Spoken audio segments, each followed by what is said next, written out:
মাছটা আপনি যদি 10 লাখ খরচ করেন, 10-12 শতক 15 শতক পুকুরে 10 লাখ খরচ করে 4 থেকে 5 মাসে দেখেছে আরো 8 লাখ 9 লাখ টাকা, কেউ 10 লাখ টাকা আরো লাভ করে ফেলতেছে। 30-35 শতক পুকুর থেকে 600 মন প্লাস শিং মাছ বিক্রি করছে, এরকম রেকর্ডও আছে। সরকার থেকে তারা পুরস্কারও পাচ্ছে সেরা চাষি। 1 কেজি মাছের পিছনে 1200 থেকে 1300 গ্রাম খাবার লাগিয়ে উৎপাদন করতে মাছের দাম মিলিয়ে দেখা গেছে 140 থেকে 150 টাকা খরচ হয় প্রতি কেজি। তো 100 মন মাছ উৎপাদন করতে আপনার 5.5 লাখ থেকে 6 লাখ টাকা খরচ হয়। 4 থেকে 5 মাসের মধ্যে পোনা কিনা সহ বিক্রি করা হয় আপনার 12 লাখ টাকা, এরকম 100 মন মাছের দাম। শিং, ফাঁদিয়া, তারপরে গুলশা, ট্যাংরা, সাইফদের মাছের সাথে অন্য মাছের কোনো তুলনা নাই। আবুজ্জা লস খাইছি, কিন্তু যাই রিজিকের মালিক আল্লাহ, বুঝলেও লস খাইতে হয় যদি আল্লাহ না দেয়। আমি বুঝছি, বুঝার উচিল্লা আল্লাহ রহমত করছে। আলহামদুলিল্লাহ। গত বছর কত মন মাছ এখান থেকে পেয়েছেন? 72-73 মন। 72-73 মন, প্রায় 4 লাখের মতো হয়েছি। এবছর ইনশাল্লাহ বেশি হইব। আসসালামু আলাইকুম দর্শক বন্ধুরা, কেমন আছেন সবাই? দেশ এবং দেশের বাইরে যে যেখান থেকে এই মুহূর্তে আমাদের আজকের এই প্রোগ্রাম দেখছেন, সকলকে স্বাগত জানাচ্ছি। দর্শক বন্ধুরা, মাছের রাজ্য ময়মনসিংহে চলে আসছি। এটি ময়মনসিংহ জেলার ত্রিশাল উপজেলার ধলা গ্রাম। এই গ্রামে অসংখ্য কৃষক রয়েছে যারা মৎস্য চাষের সাথে জড়িত। আমাদের বাংলাদেশে যে পরিমাণ মাছের চাহিদা, তার অধিকাংশ মাছের চাহিদা পূরণ হয় ময়মনসিংহ থেকে। ময়মনসিংহের আশেপাশের যে উপজেলাগুলো রয়েছে, সব উপজেলায় কম বেশি কৃষকরা মাছ চাষের সাথে জড়িত। তেমনিভাবে ত্রিশালের অসংখ্য কৃষক উদ্যোক্তারা অন্যান্য ফসলের তুলনায় এই মাছ চাষে অনেক আগ্রহী এবং এই চাষটাকেই তারা পেশা হিসেবে নিয়ে অধিক পরিমাণ লাভবান হচ্ছেন। আজকে আমরা এমনই একজন তরুণ উদ্যোক্তার সন্ধানে এসেছি। তিনি হচ্ছেন সাইফুল ভাই।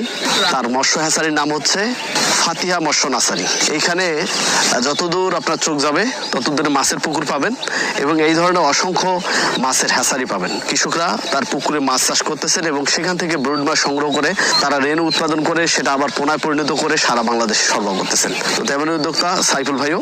তার বাবা একজন মসজিদে ইমাম ছিলেন, তার বাবা মাছ চাষের সাথে জড়িত ছিলেন। বাবার সেই মাছ চাষের পেশাটাকে তিনিও কর্মজীবনের নিজের পেশা হিসেবে বেছে নিয়েছেন। বর্তমানে বাংলা মাছ সহ বিভিন্ন টাইপের মাছের রেণুপোনা তিনি প্রস্তুত করেন এবং সেই রেণুপোনাগুলো সারা বাংলাদেশে সরবরাহ করে আসতেছেন। এই ধলা এলাকার কৃষকরা মাছ চাষ করে কতটা স্বাবলম্বী হচ্ছে, কোন মাছ চাষ লাভজনক, কিভাবে সেটি করলে লাভজনক হয়, সেই বিষয়গুলো জানবো। অনেকে আমাদের জানিয়েছেন যে শতাংশে প্রায় 10 মনেরও বেশি মাছ চাষ করা সম্ভব, যেটি অনেকের কাছে অবিশ্বাস্য। আমরা সেই সন্ধানে আজকে উদ্যোক্তা সাইফুলের সাথে কথা বলবো এবং এই এলাকার আরো অনেকের সাথে কথা বলে সেই তথ্যগুলো আপনাদের দেওয়ার চেষ্টা করবো। আশা করছি ভিডিওটি না টেনে পুরোটি দেখার চেষ্টা করবেন। আজকে ক্যাটফিশ জাতীয় মাছ সহ বাংলা মাছের চাষ এবং রেণুপোনা কোথায় পাবেন, কিভাবে পাবেন, এসব বিষয়ে গুরুত্বপূর্ণ একটি ভিডিও চিত্র আপনাদের সামনে তুলে ধরবো। চলুন শুরু করা যাক।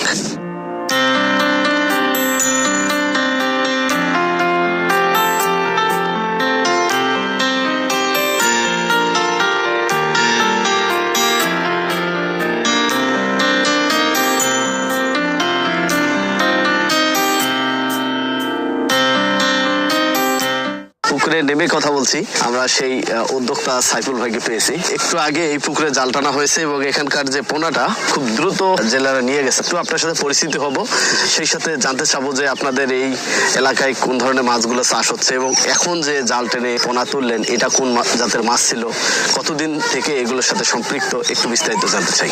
মোহাম্মদ সাইফুল ইসলাম, আমার আব্বার নাম মোহাম্মদ সুলতান উদ্দিন। আমার আব্বা একজন মসজিদে ইমাম ছিলেন, পাশাপাশি মাছের ব্যবসা করতেন। 2000 সাল থেকে আমরা এই ব্যবসাটা করে আসছি। আব্বা ইমামতি করতো, বেতন একটু কম ছিল, তো তারপরে দেখা গেছে 4টা পুকুর নিয়ে আমরা শুরু করি আর কি। আমি তখন একবারে ছোট ছিলাম, দেখতাম যে এগুলা করতো। আস্তে আস্তে পর্যায়ক্রমে আমরা পুকুর অনেকগুলো খনন করেছি। এখন আমরা সকল প্রজাতির মাছের পোনা বিক্রি করি, সারা বাংলাদেশে আমরা এই পোনাগুলো সেল দিচ্ছি। আচ্ছা, আমি আসার পথে যতদূর চোখ যাচ্ছে দেখলাম যে শুধু পুকুর, অন্য ফসল হয়তো চাষ হয় না, তাই না? যে আমাদের ধলা কয়েকটা গ্রাম আছে, সব শুধু পুকুর দেখবেন, হঠাৎ 2-1টা ধান ক্ষেত পাবেন, আর নইলে সব পুকুর। কি মাছ চাষগুলো হয় এই এলাকায়? এখানে আমরা ক্যাটফিশ জাতীয় মাছ, সাদা মাছ, সব মাছই চাষ করি। তেলাপিয়া, কোন, শিং, মাগুর, ট্যাংরা, গুলশা, পাবদা ইত্যাদি সকল প্রজাতির মাছের পোনা উৎপাদন করি। আচ্ছা, বাহ, চমৎকার। কালচারের জন্য ব্রুড মাছগুলো কোথায় চাষ হয় তাহলে? ব্রুড মাছগুলো আমাদের দলা অ্যাভেলেবেল হ্যাচারি আছে, বাড়ির পাশে পুকুরে টানে হ্যাচারি। তো আমরা রেণুগুলো ওইখান থেকে সংরক্ষণ করে পুকুরে ডিমেতে ফোটার পর একবারে ছোট ছোট এই রেণুগুলো আমরা সংরক্ষণ করে পুকুরে ছাড়ি আর কি। প্রথমে মা মাছ, ব্রুড মাছ আছে, এগুলো উঠাই, উঠানোর পরে আবার ব্রুট মাছের কোয়ালিটি গুলো দেখতে হয়। যেরকম শিং মাছের বাচ্চাগুলো আমরা যে ব্রুট মাছ থেকে নেই, কেজিতে 4টা 5টা 6টা এরকম বড় বড়। এটা হরমোন করা হয় আর ডিম দেওয়ার পরে 3-4 দিন লাগে ডিমটা ফুটতে। ফোটার পর আমরা পুকুর শুকিয়ে পুকুরের তলায় চুন ব্যবহার করি, ভালো করে চারখানি গাছপালা এগুলো সাফ করে তারপরে পানি ঢুকিয়ে তারপরে এই রেণুগুলো আমরা 4-5 দিনের বয়সী রেণু আমরা পুকুরে ছাড়ি আর কি। তো এটা কত শতাংশের পুকুর ছিল? এটা 45 শতক হবে। তেলাপিয়া কোন পাঙ্গাস, সাদা মাছ কোন, বাংলা মাছ, এগুলো যে খাবারের দাম তেমন বেশি একটা লাভ করতে পারতেছে না বর্তমান চাষিরা। কেজিতে 20-30 টাকা 50 টাকা বেশি লাভ হয় না। কিন্তু শিং মাছটা দেখা গেছে আপনি যদি 10 লাখ খরচ করেন 10-12 শতক 15 শতক পুকুরে, ভালো করে জেনে বুঝে করতে হয় আর কি। যারা বুঝে 10 লাখ খরচ করে 4 থেকে 5 মাসে দেখেছে আরো 8 লাখ 9 লাখ টাকা, কেউ 10 লাখ টাকা আরো লাভ করে ফেলতেছে। আশেপাশের মধ্যে আমার পাশের থানায় একজন আছে চাষ করে, তো উনার পুকুরে আমি নিয়ে দেখাইতে পারবো। উনি 10 শতক 12 শতক হবে পানি আছে, গত বছর 3 লাখ টাকার মতো লাভ করছিল। এই বছর উনার 6 টন খাবার অলরেডি চলে গেছে। এই বছর আশা করতেছে 5-6 লাখ টাকার মতো লাভ হবে। গুলশা মাছ আপনার মনে করেন 1400 গ্রাম খাবারে 1 কেজি মাছ উৎপাদন হয়। গুলশা পোনা কিনা সহ 180 থেকে 200 টাকার মধ্যে 1 কেজি গুলশা মাছ উৎপাদন হচ্ছে। লাস্ট 3 বছর যাবৎ গুলশা 500, 550, 600 টাকা বিক্রি হচ্ছে প্রতি কেজি পাইকারি এরকম। এই জন্যই সব মাছের চাহিদাটা একটু বেশি। আমরা আপনাদেরকে আজকে ক্যাটফিশ জাতীয় মাছ চাষের উপর একটি পূর্ণাঙ্গ প্রতিবেদন দেখানোর চেষ্টা করতেছি। আমরা আপনাদের অনেক সময় তথ্য দিয়েছি যে 10-12 শতাংশের পুকুরে 100 মনের উপরে মাছ চাষ করা সম্ভব। তো আমরা এই মুহূর্তে যে পুকুরের পাশে দাঁড়িয়ে চাচা এবং তার ছেলেকে নিয়ে কথা বলছি, বিগত বছরে এই পুকুরেও ভালো ফলন হয়েছে, এবছরও হয়তো 100 মনেরও বেশি হবে। আদৌ কি সম্ভব এত পরিমাণ মাছ চাষ করা? সত্যিকার অর্থে ময়মনসিংহের বিভিন্ন উপজেলায় এভাবেই চাষিরা মাছ চাষ করে স্বাবলম্বী হচ্ছে। তো আমরা চাষের সাথে 2-4টি কথা বলবো। সালাম আলাইকুম। ওয়ালাইকুম আসসালাম। চাচা কেমন আছেন? ভালো আছে, আপনার কেমন? আলহামদুলিল্লাহ ভালো আছি। কত শতাংশের পুকুর এটা? এটা 12 থেকে 13 শতাংশ। কত বছর যাবত এই পুকুরে আপনি মাছ চাষ করে আসতেছেন? আমি 2 বছর আগে করছি, কিন্তু 1 বছর প্রথম মাইর খাইছি। আচ্ছা, মাইর খাই গত বছর খাইছি। কেন মাথায় আসলো যে শিং মাছ এইভাবে চাষ করতে হবে বাণিজ্যিক ভাবে? আমার একটা ভাই আছে, আচ্ছা, হ্যাঁ এই ব্যাপারে এর অভিজ্ঞতা বেশি আছে। আমার ওই 5-6 আর জমি সব রাঁধে ফিসারি দিচ্ছে তাই দিয়া, হ্যাঁ আমার হাতে না মাছ ছাড়াইছে। ছাড়া এই ডেট থেকে আমরা বুঝে নিছি। প্রথম বছরে লস করলেন কেন, কিভাবে, কি কারণে? এটা বুঝছি না, আচ্ছা, না বুঝছে লস খাইছি। কিন্তু যাই হোক, রিজিকের মালিক আল্লাহ, বুঝলেও লস খাইতে হয় যদি আল্লাহ না দেয়। আমি বুঝছি, বুঝার উচিল্লাহ আল্লাহ রহমত করছে আলহামদুলিল্লাহ। গত বছর কত মন মাছ এখান থেকে পেয়েছেন? 72-73 মণ, 72-73 মন। প্রায় 4 লাখের মতো হয়েছি। খাদ্য খরচটা কেমন ছিল? খাদ্য খরচটা মানে 90 মণ খাইছি। সেটা বাদে কি 4 লক্ষ টাকা লাভ হয়েছে? হ্যাঁ, এই বছর ইনশাল্লাহ বেশি হইব, বেশি হবে। আল্লাহ দেওয়া যাইতে বেশি হইব। আচ্ছা, ভাবে বোঝা যায়। এই পর্যন্ত কেমন খাবার খাওয়িয়েছেন? 5 টন চলে গেছে। আপনারা কিভাবে হিসাবটা মিলান আর কি? হিসাবটা তো টনেরই 25টা 40টা এলো বস্তা। আচ্ছা। 1 টন। তারা ব্যবসা করে আর আমরা বলতেছে যে 24, 23, 22 টার্গেটটা এইটাই আমি 22 মণ গত বছর খাইছি। মানে 1 টন খাবার খাওয়ায় 22 মণ মাছ 22 খাইছেন। মণ মাছ খাইছি। মাছ চাষ করতে আপনাকে প্রথম থেকে এখন পর্যন্ত কি কি করতে হচ্ছে? এদের নার্সিংটা কিভাবে করেন সকাল সন্ধ্যা? পানি ডেলিভারি করতে হয়, পুকুরে দেওয়া মোটর পানি দেওয়া সারি, বাইটেল দেওয়া রাখেন সারি দিই। ময়লা জমলে ময়লা আবার টাইনে আনে ময়লা বাইর করি। পানি 1-2 দিনের ভিতরে ফাল্টানি লাগে। পানি একটু বেশি বেশি ফাল্টাইলে মাছের উপকার বেশি আছে। আমাদের বাংলাদেশে এখনো অনেক চাষিরাই এই মাছ চাষ সম্পর্কেই জানে না, যে এত যে ফলন হয় এটা অনেকে বিশ্বাসই করতে পারে না। বাস্তবতাটা কি এবং চাষিরা তাদের অন্যান্য মাছ চাষের সাথে এই ধরনের মাছ চাষ যুক্ত করতে পারে কিনা? শিং, ফাঁদ দিয়া, তারপরে গুলশা, ট্যাংরা, সাইফোদের মাছের সাথে অন্য মাছের কোনো তুলনা নাই। বিক্রিটা হয় কিভাবে? মন হিসাবে 40 কেজি। এখান থেকে পাইকাররা নিয়ে যায় না আপনাদেরকে এখান পাঠাতে থেকে হয়? পাইকারা নিয়ে যায়। চমৎকার। এই মাছটা হারভেস্ট করবেন কতদিন পরে? আরো প্রায় 40 দিন। দেখি যদি সময় হয় দর্শকদের আপনার এই পুকুর দেখাবো। আপনি ভালো থাকবেন, আপনার ছেলেকেও ধন্যবাদ জানাচ্ছি। আসসালামু আলাইকুম। ওয়ালাইকুম সালাম। এই ত্রিশাল উপজেলাটি আমার মনে হয় যে একটি ব্যবসায়িক কেন্দ্রবিন্দু হয়েছে মাছ চাষের ক্ষেত্রে। এখানে একই সাথে কৃষকরা মাছ চাষ করেন, পাশাপাশি এই মাছের আবার পোনা চলে যাচ্ছে আমাদের বাংলাদেশের বিভিন্ন প্রান্তে। তো এখানে অসংখ্য উদ্যোক্তারা এই সেক্টরে নিজেকে ব্যবসামুখী করেছে, পাশাপাশি চাষ করেও কিন্তু নিজের ভাগ্যের পরিবর্তন করাচ্ছেন। তেমনই উদ্যোক্তা সাইফুল ভাইয়ের সাথে আমরা কথা বলছি। সাইফুল ভাইয়ের কাছ থেকে আরো বিভিন্ন তথ্য দেবো আপনাদেরকে, যেহেতু তিনি বাবার মাছ চাষটা থেকেই পর্যায়ক্রমে এই সেক্টরে জড়িত হয়েছেন। ছোটকাল থেকে দেখে আসছেন কে কিভাবে করতেছে, রোগবালাই কি কি হয়, এসবের সমাধান কি, এসব বিষয়েও তিনি জানেন। বিদেশের ভিডিও দেখতাম যে পাকা হাউসে মাগুর মাছ চাষ করে অর্ধেক পানি অর্ধেক মাছ, তারপরে ভালো গ্রোথ আসতেছে। তো শিং মাছটা অনেকটাই ওই ধরনের এই ক্যাটাগরি বরাবরই ক্যাটফিশ জাতীয় মাছ। পরে আমরা আস্তে আস্তে এটা দেখার পর আস্তে আস্তে ঘনত্ব বাড়ে। ডাক্তারও দেখা গেছে বলে যে শতকে 2000 2500 পিস বেশি দিয়েন না, 1500 পিস দেন, কারণ তাদেরও এই বিষয়টা অনেকের ধারণা নেই। প্রথমে শতকে 2000 পিস চাষ করাতাম, কেউ 3000 পিস, কেউ 5000 পিস, ওরা তো নতুন, আমি যা বলি তাই করে। এরকম টেস্ট করতে করতে দেখেছে বাড়াইতে বাড়াইতে এখন আমি 10 শতকে 1 লাখ 1.5 লাখ পর্যন্ত শিং মাছ আমি চাষ করাচ্ছি বর্তমানে।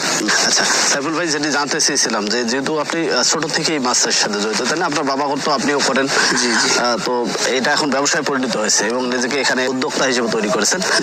মাছ চাষের জন্য আসলে পুকুর প্রস্তুতটা কিভাবে করতে হয়, আপনি যেটা বলছেন যে আমরা 10,000 পর্যন্ত 1 শতকে মাছ দিতে পারি। ক্যাটফিশ জাতীয় মাছগুলো যেমন শিং, পাবদা, গুলশা, মাগুর, তারাবাইম, এই টাইপের মাছগুলোর ফলন কেমন হচ্ছে, কি রোগ হচ্ছে, কোন ধরনের খাবার খাওয়াচ্ছেন, এটাতে সর্বশেষ যখন হারভেস্ট করা হচ্ছে তখন লাভ কেমন হচ্ছেন, একটু বিস্তারিত যদি আপনি আমাদের বলতেন। না জেনে বুঝে চাষ করবেন না। এর যার কাছ থেকে মাছ নেন ওই লোকটা কি আপনার পরামর্শ দিতে পারবো কিনা যে কোনো রোগবালাই হইলে ওষুধ কি দিবেন, কিভাবে মাসিক পানি পরিচর্যা নিবেন, পানির যত্ন নিবেন, ওইগুলো জানে কিনা, বা মাছের জাতটা কিরকম ভালো কিনা, গ্রোথ আসবে কিনা, ওইগুলো সব জেনে বুঝে তারপরে আপনি পোনা ক্রয় করবেন। যারা শিং মাছ চাষ করবেন তাদের পুকুর 5 শতক থেকে 30 শতকের ভিতরে রাখবেন। পুকুর দোআঁশ বেলে মাটি হলে ভালো হয়।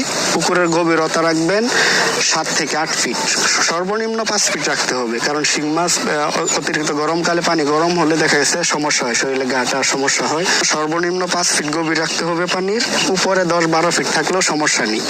যদি 8 ফিট গভীর রাখেন তাহলে আপনি 10 শতকে 150 মণ শিং মাছ অনায়াসে চাষ করতে পারবেন।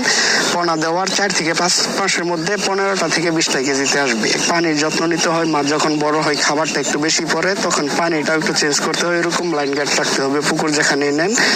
আর একটা জিনিস খেয়াল রাখবেন, উপরে যে কোনো গাছপালা না থাকে আর কি। গাছপালা থাকলে দেখেছি গাছের পাতা পরে পানি নষ্ট হয়, ভাইরাস দেখা দেয়, অনেক রোগবালাই দেখা দেয়। এই জন্য খোলামেলা জায়গায় যে এরকম পরিবেশে পুকুর নিবেন। পুকুর নতুন খনন করেন তাহলে আমি বলবো 15 শতক থেকে 30 শতকের ভিতরে পুকুরের সাইজ গুলো রাখবেন। দেখা গেছে অনেক বড় চাষি ভাইও আছে 20 লাখ পোনাও নেই, তো তারা দেখা গেছে 50 শতক 100 শতক পুকুরে 5 লাখ 6 লাখ পোনা চাষ করা যায়। তো 5-6 লাখ পোনা এক পুকুরে আপনারা না দিয়া আপনি যদি এই 50 শতক পুকুরে 3টা ভাগ করেন, ছোট ছোট 3 ভাগে 5 লাখ পোনা 3 ভাগে 3 পুকুরে দেন, তাহলে আপনার সেফ নিরাপদ বেশি থাকবে। কোনো কারণে যদি একটা রোগ হয় তাহলে সব মাছে ছড়ায় যায় 5 লাখ মাছে। যদি আপনি 3 ভাগে দেন এই 5 লাখ মাছ, রোগ হইলে একটা পুকুরে সীমাবদ্ধ থাকবো, ওষুধ কম খরচ হইব, প্লাস আপনার মাছও সব মাছগুলো একটু সেফ থাকবো বেশি। বীজ নিয়ে যদি মাছ চাষ করেন তাহলে এরকম কিছু মাছ চাষ করবেন যে আপনি যেহেতু টাকা দিয়ে ভাড়া নিচ্ছেন পুকুরটা, আপনার যেন লাভ হয়, যার জন্য দামি মাছ চাষ করুন। খাবারের দাম বেশি, আপনারা শিং মাছ চাষ করবেন, নাইলে গুলশা মাছ চাষ করতে পারেন, এই দুইটা ভালো রেট পাওয়া যাচ্ছে। শিং মাছ যদি চাষ করেন তাহলে 33 শতকে 1 বিঘাতে দেখা গেছে পুরাতন চাষিরা 500-600 মণ এরকম করার রেকর্ড অ্যাভেলেবেল আছে। 33 শতকে 3 লাখ পর্যন্ত শিং মাছ চাষ করা যায় আপনার সামর্থ্য অনুযায়ী। আপনি চাইলে 1 লাখও চাষ করতে পারেন। যদি 1 লাখ চাষ করেন, 1 লাখ থেকে দেখা গেছে 100 মণ প্লাস মাছ উৎপাদন হয়। মিডিয়াম ভাবে ধরলেও আপনি যদি 20-25 কেজিতে এনে বিক্রি করে দেন তাও 100 মণ মাছ হবে 1 লাখ। কোন মাছগুলো কোন সময়টাতে আমরা পুকুরে ছাড়তে পারি? শিং মাছ আদর্শ সময় হলো শিং মাছ পুকুরে চাষে দেওয়ার চৈত্র মাস থেকে বৈশাখ জ্যৈষ্ঠ আষাঢ় এরকম 4-5 মাস পর্যন্ত আপনি যে কোনো সময় চাষে দেন ভালো হবে। তবে বৈশাখ জ্যৈষ্ঠ মাসের মধ্যে যদি আপনি চাষে দেন তাহলে গুনে গুনে 4 থেকে 5 মাসের মধ্যে আপনি 15টা কেজিতে আনতে পারবেন মাছ। বিক্রি করতে সুবিধা, অল্প সময়ে বড় হয়, যার কারণে শীতে চাষে দিলে দেখা গেছে আপনার 7 থেকে 7.5 মাস চাষ করা লাগে, আর গরমে দিলে 4 থেকে 5 মাসের মধ্যে হয়ে যায়। নতুন চাষিদের উদ্দেশ্যে আমি কিছু কথা বলতে চাই। আপনারা মাছ চাষে আসার আগে জেনে বুঝে তারপরে মাছ চাষে আসবেন। আর নতুন যারা চাষ করতে চাচ্ছেন, বর্তমানে মাছের যে খাবারের দাম সব মিলিয়ে দেখা গেছে সাদা মাছ, তেলাপিয়া, পাঙ্গাস এগুলোতে তেমন একটা লাভ নাই। আপনি যারা চাষ করে তাদের সাথেও পরামর্শ করতে পারেন, জানতে পারবেন আমার কথা সঠিক কিনা। 5 শতক 10 শতক 15-20 শতক 30 শতক তারা আসলে মূলত শিং মাছ চাষটাই বেশি করে। কারণ হলো শিং মাছের যে রেট পাওয়া যায় বাজারে 15টা কেজিতে আনলো 12,000 টাকা মন পুকুরতে নিয়ে যাচ্ছে। 30-35 শতক পুকুর থেকে 600 মণ প্লাস শিং মাছ বিক্রি করছে, এরকম রেকর্ডও আছে। সরকার থেকে তারা পুরস্কারও পাচ্ছে সেরা চাষি। আপনি এই মাছ চাষ এবং রেণু পোনার ব্যবসা নিয়ে ভবিষ্যৎ পরিকল্পনা কি করতেছেন? ভবিষ্যতে পরিকল্পনা এটাই, যেহেতু ছোট থেকে এগুলা দেখে শিখে বড় হয়েছি, আল্লাহর রহমতে প্র্যাকটিক্যালি আমি যা শিখি, যতটুকু শিখছি প্র্যাকটিক্যালি সবাইরে মাছ দেয়া করি, সব খোঁজ খবর রাখি, কোন ওষুধ ভালো কাজ করতেছে, কোন খাবারটা জানার পর আমি এটাই আমার ভালো লাগে। অনেকেই ফোন দিয়ে কোনো সমস্যা হলে সমাধানের জন্য পরামর্শ দেয়া করি, আনন্দের সহিত এই কাজটা করি আর কি। আমি এই জন্য ভবিষ্যৎ পরিকল্পনা আমার এটাই, আমি যাদেরকে মাছ দিই অন টাইম ব্যবসা করি না, যেন ভাই বন্ধুর মতোই সম্পর্ক গড়ে তুলি, সবসময় খোঁজখবর রাখি। আমি এটাই করতে চাই সারা জীবন, এই রেণুপনা উৎপাদন করে সারা বাংলাদেশে সেল দিতে চাই, এটাই নিয়েই আগাইতে চাই আর কি। আপনাকে অসংখ্য ধন্যবাদ, আমাদের মূল্যবান সময় দিলেন, অনেক গুরুত্বপূর্ণ তথ্য দিয়েছেন। আজকের পর্বে এখান থেকে বিদায় নিচ্ছি, আর শারীরিক সুস্থতা কামনা করছি, সেই সাথে আগামীতে ভালো করবেন এই আশাবাদ ব্যক্ত রেখে বিদায় নিচ্ছি। আসসালামু আলাইকুম। ওয়ালাইকুম আসসালাম।